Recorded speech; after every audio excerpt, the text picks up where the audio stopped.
Hello, beautiful people. It's great having you on today's episode of the show. Welcome to Viewpoint. You already know.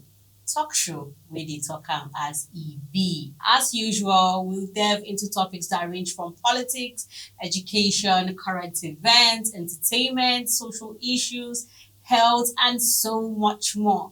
You know how we do it, whether you're on the go or watching us from home, just sit back, relax as we delve into these stimulating conversations. I am Hadiza Galadima, and right here with me is Confidence and Shamsuddin. And thank you for joining us. And now let's get straight to the business of the day. Let's get started. In the words of Pope Francis, wretched are those who are vindictive and spiteful.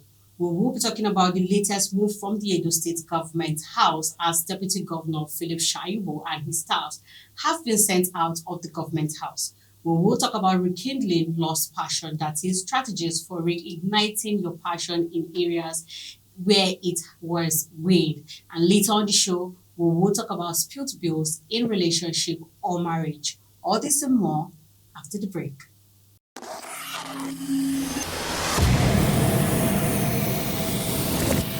Experience the acceleration of Oweleketv.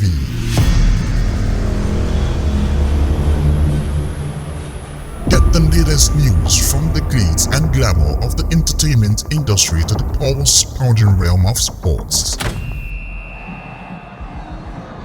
We provide accurate and up-to-date information, exclusive interviews with top political analysts that will leave you craving more. Our team of professionals delivers captivating contents from Nigeria and beyond. Follow us on our social media handles at Oweleketv. Visit our website at www.oweleket.tv for a thrilling journey. Oweleketv, rising star at the fairground.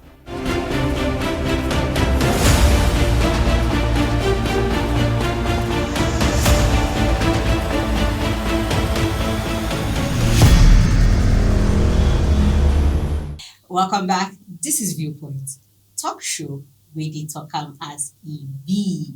Despite Deputy Governor Philip Shaibu's withdrawal of the suit of impeachment he instituted against his boss, Governor Godwin Obaseki, and others in Abuja, the Deputy Governor and his staff have been sent out of the Edo State Government House. The Deputy Governor has been relocated to a new building which formerly housed the Edo State Procurement Agency. An aide to Shaibu, while confirming the development, said, quote unquote, "We have been told to move out and we have started movements today." Okay, looking back at the antecedents that took place of Shaibu wanting to overthrow Obaseki, wanting to become a governor, and later on he apologized and all that. Do you think this move by the Edo State government is like trying to spite the deputy governor and his staff, or like what should take? Yeah, so if we want to look at the issue from how it started, Yeah. The whole Obaseki and Philip Shaibu saga started when the deputy governor went to go and meet his principal and told him that, look, I want to succeed you.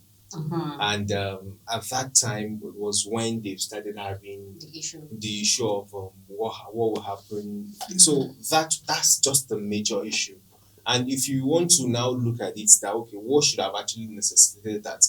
There were events that have actually happened period to he showing interest in saying okay, he wants to succeed his boss. And one of them is the fact that he supported his boss against his own political godfather, that's Adams Oshomole in the last election cycle.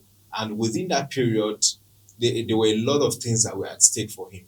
Now, to put the record straight, Philip Shaibu and Adams Oshomole are from the same senatorial district, they are not. And they are also very, I think the same SACO to be precise.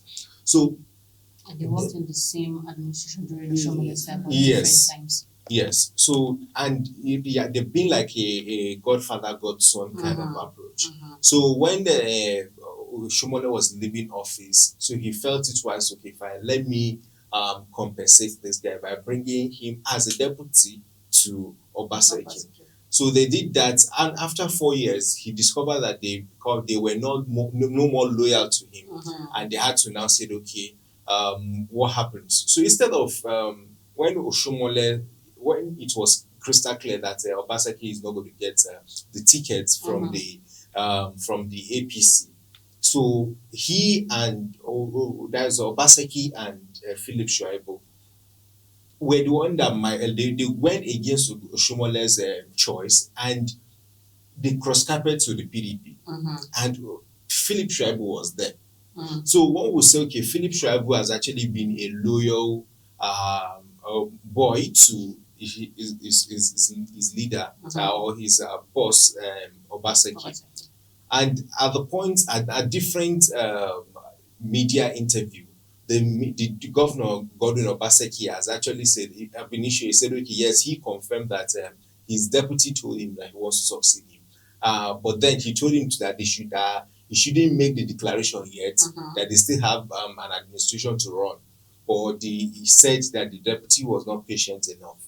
So the whole Philip Shuaibu case started when he started having a feeling that the State House of Assembly wanted to impeach him, and he felt that he cannot get justice in Edo State, and that's why he ran to Abuja to say, okay, fine. He filed the case at the courts to say, okay, fine, these people want to. Then, and he was able to get an injunction. So now, with all what has happened, and afterwards, when that case was in court, was when there was a function that they attended in Edo State, and he was not allowed to greet his boss. Then, a few days later, the media crew that was attached to his office was disbanded. Now, this one coming again to say, okay, fine, at this point, that you can't even maybe have access to government house anymore. So I think this is just a calculated and a systematic way of say, okay, fine, yes, shut him out, or say, okay, I'm going to humble this guy because we feel so there were. So a lot of people have actually been accusing Philip Shuaibu as maybe a result of what they would term a betrayal, that he betrayed the will of his political godfather Oshomole, and this is nemesis catching up with him. And but if you want to look at it critically, it's a case of a loyal person who wanted to succeed his boss, but possibly the boss already has another choice of somebody that he wish will succeed him, and that's where they have actually been going back and forth. And at the end of the day, what will happen is, with what has already happened, is the fact that the Philip Shuaibu already has what we call the sympathy vote, because people will say, oh, his boss are victimizing too well.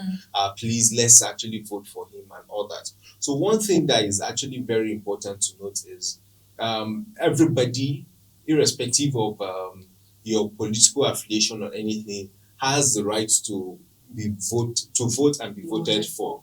So irrespective of whether you want to say, okay, fine, this person is a political party member or things like that. But we know elections are not just won by me having wishes to say, okay, I want to run for an election. Because like Nigerians were actually saying the combination of Philip Shuaibu and Obaseki was actually a doom waiting to happen. So like, let's say quickly. Is like those states governments being spiteful towards Philip Shuaibu. Well, this move. with the way everything is, with the way everything happened, I remember when we were talking about it off camera, and one of us said Obaseki is being petty, but if you look at it, with the train of events, the angle I'm coming at it from is godfatherism in politics. I always say that politics is such a dirty game in Nigeria, and at some point you just lose interest, because the way everything is going, it shouldn't be. this person is loyal to this person is not loyal to this person, and there's just so much mess around the whole thing. I mean, the question is, should there be that atom of godfatherism? Oh, that there's this person, without this person, this cannot happen, without that person, this cannot happen. I mean, I understand that there are some people, in every climb of life, in every sector that paves way. Do you understand? But it shouldn't become like a thing where you hear this person is loyal to this person, and because you betrayed, in quotes, this person, you cannot take this seat. So the whole thing is messed up. I mean, it's embarrassing. You have a deputy. It's like, it's another word for vice, and you're not on good terms with your deputy. In my mind, I was personally asking, who's supposed to succeed you if it's not your deputy? I mean, when we look at it very well, if something happens to the governor tomorrow, it is the deputy that steps in. If something happens to the president tomorrow, it is the vice that steps in. So how do you want to override that process and bring in somebody else because you don't like the fact that, okay, he's from the same climb as Oshomele, Oshomele. Yes. So the whole thing is, I can't wrap my head around it. Honestly speaking, it's just a messed up case. Talking about nepotism, remember during Tinubu and Sibanjo? Yeah, It was the same thing. Sibanjo is my boy. and Nepotism is I don't know, but Nigeria, can we it's ever go past it's that? the same group of people. Can we ever go You know past that? what we have with the Oshomole and the Tribal. case, the case we're having in Edo State State. currently is that I think what Obaseki is afraid of. We've seen it happen in different states whereby deputies, when they succeed their boss, the music changes. We had it in Kano where Kwankwaso felt, okay, there's wisdom in my deputy succeeding me, and what happens? It failed. Ganduje now became a thorn in his flesh. Yeah. So we've seen it happen in Osun State where it was the chief of staff. Aregbesola handed over to his chief of staff Oyetola, and they had another different ball game entirely. So, and I think Yabelo in his own wisdom, when his own deputy also wanted to succeed him, he said no, or he even gave everybody with the will to go and get the form. And at the end of the day, he just wake up one morning and say, okay, this is the person that is succeeding me. So most times, governors nowadays, they don't want to their deputies to succeed them because they feel that maybe this guy is going to come and rubbish what I've done. So let me go and get a stooge that will not come and complain or maybe come and condemn what I did in office. Yeah, the word stooge. So you, our viewers out there, let's have your take as regards what we just discussed right now. All right, let's go on a short break. We'll be right back. Please stay with us.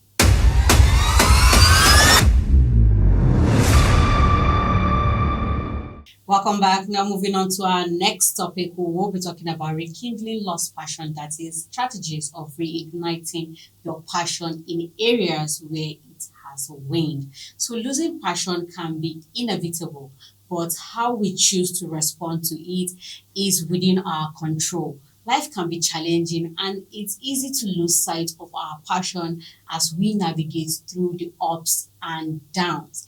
We may have started out with a clear sense of purpose, ambition, and drive, but somewhere along the way, we lost that spark.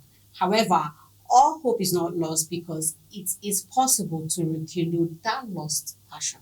So what are some of the strategies in igniting lost passions? When you say the thing is, people don't actually lose their passions. It's just that life happens. When growing up, you hear your passion should feed you, your passion should put money on your table, your passion should this, your passion should that. When you come out of the four walls of the university, life will sit you down and tell you how will deal with you. You find out that it's what you are learning, because why I'm using university as an example is most of the times it is where we come out from and then we face the music of life. So back there in that four walls, you have your lecturers, people telling you this theoretical aspect, and then when you come into the reality, you have to now carry out the practicum. And you will see that it's not the way they were saying it, that the way that is, it's not the way it was being said that is sounding now. So it's not, I don't think people, it's not that people lose their passion. It's just that, like I said, life happens and you need to, life gives you lemonade, and at that point you don't throw the lemonades away, you make you don't throw the lemons away, you find a way to know what you do with that lemons, and to make, some people make lemonades, some people plant the lemons, some people do it whatever they want to do, as far as they find a way to make do with what they have at hand. So at that point you might come out and you have a passion, but your passion is not bearing any fruit for you at that point. So you need to look for another alternative. Let's look for an instance here. Take, for example, someone who loves acting. For example, it's what you studied in school, the whole, hula baloo about it, and you're so good. Everybody knows this person is good. Everybody knows you're good. You're a fantastic actor. And then you come out and you find out that, no, be so. See that the industry, you tick, like you have to do a lot of things to actually even get, even if it's a little spot, there's so much peer pressure. There's so much, what's the word now? There's so much rancor, and strife. And this life, you cannot do this life. I don't want to say you cannot do life with good hearts, but sometimes, people take other people for granted, and you find out that it's difficult. The passion is there, but you find out that person cannot pursue it at that point, because if you continue like that and you're not making headway, you have to sit down and ask yourself, how far? What else can I do? That is why you see a lot of people, when they come out, it's not what they study that they are doing. You understand? They look for what they want to do first is to feed the tummy, to put food on the table, to have something going. And then while they have something going, they begin to reignite that passion. It's not that they lost it. You hear some people tell you things like, oh, I finished from school and I entered into banking sector for like 4 or 5 years. And while in banking sector, what I studied, I began to, look at bringing it up again, because this is what I actually wanted to do. But I said, let me just go for this now and have food put on my table for my family, feed myself, survive first. So it's not that the passion is lost. It's just that life happens. And when life happens to you, see, you have to look for other ways. Like, okay, life happens. What if in a scenario or in a case whereby, okay, that you have passion for a particular thing, let's say like acting, like you said, or music, and you keep at it, you keep going, and you keep failing. Some people, because you don't know that failure makes you, it's part of your journey, and you keep failing, and you say that, you know what, I don't think this is my thing. Yeah, okay, it's a two-way thing. You said something about you keep going until you keep failing. When you fail, you learn. I mean, failure is there because you need to learn from mistakes you've made. I said it's a two-way thing, because there are some people that they keep failing and then they get their big break. And then there are some people that keep failing and fail. There's a way you fail at something and you sit down and tell yourself, I don't think this is it for me now. It's hard to come to that realization, but if for example you've been trying to do music, you use music as an example, for let's say 11, 12, it's getting to 15 years and you're not making a headway, you need to tell yourself the truth that probably this is not it right now. Not that, okay, this is not the passion, maybe this is, let me look for another way, or let me look for something else to start doing while I start, while I work on this. That's why I said it's a two-way thing. There are people who fail, who keep getting it wrong and then they get their big break. And then there are people who keep doing it and keep hammering, and nothing is happening. And it's not like they're not putting in so much work. They're putting in the work, they are reading, they are talking to people, they are building relationships, and they keep hitting a brick wall. At some point, this category of people will sit down and tell themselves, I think I need to look at another career path for now. I know that probably this music will come up later. I will not stop it completely, but just in order for me not to lose myself, in order for me to survive in the world of now. In this generation, in this world of now, you need to be dynamic. You don't see people telling you, this thing that I did, there I go die. There's a lot of people who tell you, I'm a doctor, but I'm into music. And you think is because this person does not. It's dynamism, wanting to have a view on different aspects, so that if they catch you here, I think you get something. They catch you here, you get something. So yeah.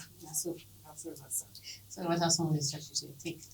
So I think for me, looking at how to reignite passion. Lost passion. So yes, so when you want to define passion, passion is something that you love and you are also good at. So that love for it, and because you're good at it, you always, so it comes natural for you when you want to do it. So even when people are not paying you, you are just willing to do it. So say, okay, fine, yes, this is it. This is what gives me maybe joy and sense of fulfillment. sense of fulfillment doing it. And there are some people who are actually driven by that in such a way that they might say, okay, fine, I really don't care about the money, so I just do. But there's something that is very important to note that it is said that passion doesn't pay bills. So if you are somebody that is driven by passion and yes, and all that, and you've invested in that, and it's not yielding, it's not yielding to currency, it's not yielding to cash, then you might want to yes, sit yourself down and say, okay, fine, this is it. Because it will get to a time, if you continue pushing, you get to a time that you get worn out. Frustration So sets in. yes, frustration sets in because and that's when you now discover that maybe they see somebody lost his passion for something. Because at that time you've done it, and you expect that okay, the result is going to come, the result is going to come. And when the result is not coming, you now hands off. And you now feel that okay, fine, this is it. And that's the more reason why some people, if at that point they didn't get to maybe say, okay, fine, like the way confidence explained earlier, to say, okay, fine, let me take a break at this time, or let me recalibrate my thinking and say, okay, let's focus on this. Some people, they are able to do that and they continue and they still continue to push in that light gradually up until the time that they are now able to now get to the top.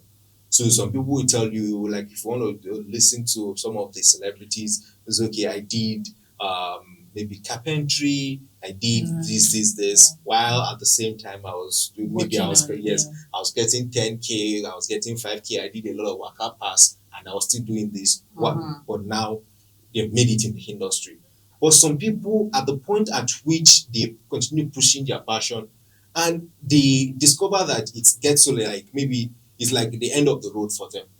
They will hands off, and once they hands off, they lost that passion entirely, and they are not able to reignite it back. So even when for people that sing, at the point at which maybe they want to, some of them lost the voice. So and that's the core of the singing. So if you are not able to now regain that voice back, you've lost everything, because that's what is actually driving. That's like the engine that will actually bring in you this thing. Same thing with any other passion that anybody has. So once at the point at which you have gotten to the break and you feel that you want to go, if you are not having the right set of people around you at that time to say, okay, to give you the right sense of support, to say, okay, fine, yes, I know that this thing is still workable, it can still happen, but as of this time, this is what you can do, and these are the things that you can do. A lot of people are not able to bounce back, even when they try to. Because one thing about life that we need to understand is nobody has a definite time that, okay, this is the time that you're going to have a breakthrough. So some people, they start, and maybe it is maybe after 15 years, somebody might start in the industry today and blow in the next 2 years. Some people, they have to do 10 years.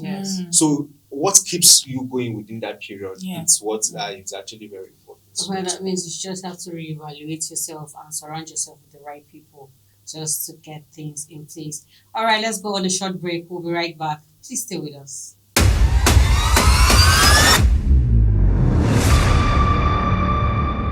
Welcome back, and thanks for staying with us.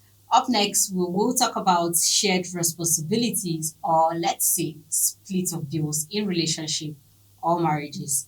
Relationship and marriages are partnerships that thrive on mutual understanding, communication, and cooperation. Each partner has their set of skills, strengths, and witnesses, and the key to a successful marriage or relationship is sharing responsibilities and supporting each other.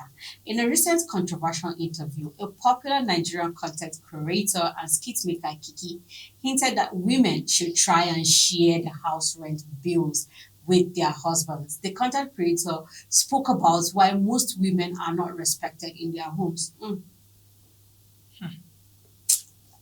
It's dicey. She maintained that sharing the rent fees with men will bring sense of responsibility and will make the men stop calling the house their house.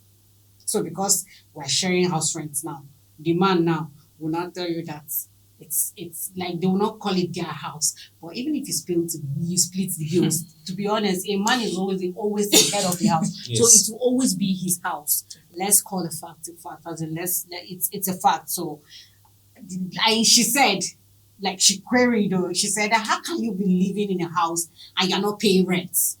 Confidence. How can you be living in a house and you're not paying rent? Well, first off, I'm going to come at this very hard because the concept of marriage, like you said, is what? Partnership. Partnership, yeah. So saying that the house is the man's house is actually wrong. I'm going to disagree on that because it is his house as much as it is your house. It is not his house or her house. It is our house. It's our home. So now on this issue of spilled house rent. I house just want rent us to even thing, hammer on okay. that house rent part. I would always say this: what works for Abishola will not work for Aisha. What works for Aisha cannot work for Chinenye. What works for Chinenye will not work for give me names, you know. Halima. Yeah. So I think it depends on understanding Yeah. what works for each couple. Now, I don't know, Kiki, when I first heard of the thing, I didn't know which side I wanted to go for. I said that's why sometimes, right, celebrities should be careful how they speak because some of these things they say it and they come from a place of they don't mean anything. But you know that we have lawyers who did not go to law school, they will judge and put meaning into whatever was said. So for her to have said it, probably that is what works for her and her husband. Yeah. So I think she should have said there are some people that share or split the house rent. That's the way she should have put it, not coming to generalize that how can you be living in a house and you as a woman you're not paying rent. No, that's wrong. There are some people who because the way it is put, the man is the provider. If you really want to go with it in the traditional way, even the way God ordained things, the man is the provider. The woman takes care of the house, she supports and she nurtures. So if you want to come at it from that perspective, what's it concern woman concern house rent? No be one marry, you go pay the rent, but I like to say that it still comes from a place of understanding. There's some women that are earning more than their husbands and nothing still dey happen. The home is still standing. Probably the one who wants to pay the rent and the man is like, what have you ever asked me for that I've not given you? So I think it comes from a place of knowing what works for you. There are some couples that do it and there's peace in their homes. And then there are some people that don't do it and there's still peace in their homes. But generalizing that, how can you believe it? That statement is wrong. And like she let me just pick a line she said, apart from how can you be living in a house without paying rent? She said she was not talking, she was spoken sorry. Yeah. She was referring to herself that in case things go south, yes, when they divorce, she will take this, he will take this. You can imagine this. That tells you the kind of mentality and the mindset she went into the marriage it's so bad because it's sad because a lot of people, some marriages are already, I don't want to say dead on arrival, but this is the kind of mentality that a lot of people, both ladies and guys, people enter into the marriage with the mind that this marriage will scatter.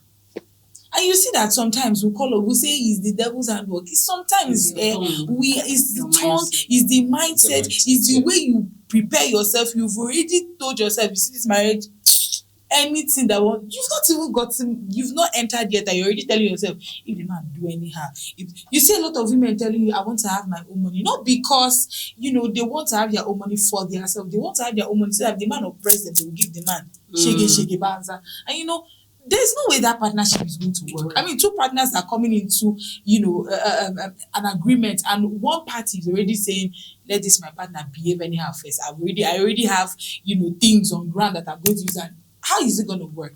For her to make that kind of statement, that tells you the kind of mentality and I said something, I said she may not mean bad, but definitely from the way a person talks, you already know what goes on in their mind. How would you say if anything happens? And that's why you see a lot of women, why they Marriages don't last. not even marriages don't last. A lot of women want to take play. Once it comes to properties, they already tell you put it in my name, so that when they get to court, they are prepared for you. And that a marriage is supposed to be 100%. Honestly, it's my personal belief. It's not supposed to be 50-50. While I always advocate for women having something going on for them, it's not exactly to fight the man. You're a support system, and then you have yourself to take care of as well. If anything goes wrong, you should be able to support. You understand? But it should not come from a place of how can you know, why should, I feel like it's her projecting what is going on in her home on every Nigerian, and it does not make any sense. It doesn't make any sense. If it works for her, good and fine. Find what works for you. There are some people now that will bring this thing up in the marriage and it will cause problem. Because the man will start wondering, what are you trying to do? Are you, what do you mean by you want to split the rent? Is there, you understand? It might cause issues, and that's why sometimes I fault social media. So people base their relationship, their marriages off of social media. So for me personally, shared bills and responsibility is good. If it works for you, please carry on. If it doesn't work, if one person, because these things happen, whether we like to say it or not, there are some people in their homes, the husband, he just wants to shoulder everything. Yeah. And if you begin to talk, it's a problem. Yeah. There's some people that come and stay in my house. I came to marry you, stay with me. If you want to do business, no problem, but the bills on me. So men specifically will even tell you, I want you or I need you to be a housewife. Nothing more, nothing less. I mean, I have a the friend bills. who's like that. She told us right from school that it's housewife that she wants to be. She's not working and she's enjoying her life. That's like, so she was saying, as a married man, would you say it's a must your wife splits the house rent? Specifically, I want to say, Okay. So I like to say this, that one, based on my culture and the religion I practice, it's been stated categorically that you're to clothe her, shelter her, and also provide feeding for her. So those three, they are key. Then in return, she's to show love, compassion, and care. So these are like yes, no. Then the submissiveness will come in between, because these are like what's it called, contracts. This is what the man is bringing. So he's bringing the shelter, he's bringing the feeding, he's bringing the clothing. Then you, on your own part, you are bringing the care, the compassion, and and the love for the man and the family itself. So these are what the two people are bringing. And at the end of the day, you are assured of a very smooth relationship. So that's the concept. So, but unfortunately, anything short of that, or maybe this is a problem. And short of it, in the sense that if the man is earning less compared to the woman, it becomes a very big problem. So personally, I will not even create that room for the woman to say, okay, I want to shoulder the responsibility of maybe the splitting bills. No. So I know that, okay, this is what I'm going into and this is what I'm signing into. And since I've started, I've actually been footing it myself. So that's one. And the issue now, for what has actually worked for me, or what I know has actually been working for me, might not be working for the other party. Exactly. So, and I wouldn't want to say, okay, fine, this should be their reality. So, in as much as I wouldn't want to, so I always want to be an advocate of, now this is the, like I said earlier, this is what I know culturally and religiously. But then, as society evolves, a lot of things happens. You have a situation whereby the woman earns more than the man. You have a lot of issues that happens, and somebody says so. So in this argument, when this argument started, somebody now said that okay, fine, our mothers were not like that. This. Why are the women of this generation like this? Somebody now said most times in the past, our mothers have been footing bills on behalf of our parents. But then what they did differently was to cover up. So when a mother wants to, for example, she wants to pay the school fees, she will say, okay, your daddy has paid for it. So in that way, you are not able to even differentiate who did Who what. did what? But yes. we are in a generation whereby everybody wants to know this is AYZ that you are bringing to the table. Exactly. This is what I'm bringing to the table. So at the point in time, it becomes a bragging right between both the husband and the wife. Instead of complimenting each other. Yes, so it becomes a bragging right, and everybody wants to now be more clearer. And it's okay, fine, this is it. And I think it also has to do with public validation. A situation whereby a lot of people want to, because everybody is always thinking of, okay, if it goes south, so I can easily have a story to tell. And it's a wrong mentality. Yes, so if it goes south, so that I can easily have a story to tell. Okay, this is what I did for this lady. I did AYZ for her. And the lady too, she's already preparing her own to say, okay, fine. While I was in the relationship, this is AYZ that I did. So everybody is quick to that mindset that if it goes south, this is it. So they are not coming with the mindset of okay, let's become one, and let's actually make sure that this thing work. And no matter what happens, let's just make sure that it's us. Let it be us. So not me or you. Yeah. So there are a lot of people they're in a marriage, but they're still individualistic and selfish in marriages. And that's the more reason why you see such kind of statements coming to say, okay, fine. Okay, what are we doing? Okay, this is it. Okay, what are you bringing? Okay. So sometimes a women will say, okay, they will first of all wait, and the man will say, okay, I don't have any, or this is what I want to give. That's when she say, okay, fine, this is what I'm also dropping. Putting unnecessary pressure on people out there. Honestly, that's what I just have to say. A good relationship relies heavily on shared responsibilities and working together as a team. Recognizing each other's strengths and skills, couples can form a strong and long-lasting relationship. It's that easy and simple. That's it on today's edition. You already know. Talk show where they talk as EB. Be a part of our conversation by dropping your opinions in our comment section, and don't forget to follow all our social media handles displayed on your screen for more episodes of Viewpoint. Subscribe, like, share, and turn on the little notification bell on our YouTube channel at Oweleketv. Our website is oweleketv. Bye for now.